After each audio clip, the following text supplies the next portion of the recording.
দেখুন, আমাদের দেশে ধুরন্ধর 2 সিনেমা দেখার মানে সত্যি কথা প্রয়োজন পড়ে না, এবং তার সাথে আমরা এমন একটা টাইম অ্যান্ড স্পেসে বাস করছি যেখানে তারই দরকার পড়ে না। দেখুন, আমাদের যারা স্টেট অ্যাক্টার্স রয়েছে, এবং আমার জীবনে তো আপাতত 3জন রয়েছে, এবং 2জন সাইড ক্যারেক্টার।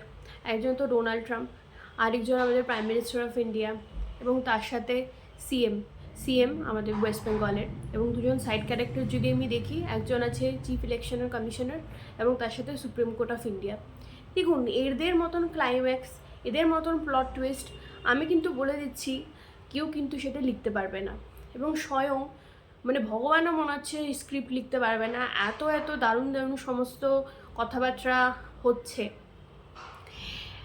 আমরা এতই এনগেজ থাকছি, আমি যদি স্পেসিফিক্যালি বলি, আমার তো একদম নেশার মতন ধরে গেছে। ডোনাল্ড ট্রাম্প কিন্তু বলেছেন 48 ঘন্টার মধ্যে ইরান যদি স্ট্রেট অফ হরমুজ না খোলে তাহলে কিন্তু ওনাদের পুরো পাওয়ার কাট করে দেবে। তো এখনও তো অনেকক্ষণই হয়ে গেল, তো দেখা যাক এরপরে কী হবে। এবং তার সাথে আমাদের এখানে যে সমস্ত চলছে ড্রামা এবং অসাধারণ অসাধারণ কিছু ক্লাইমেট টুইস্ট, তো আমার তো মনে হয় না।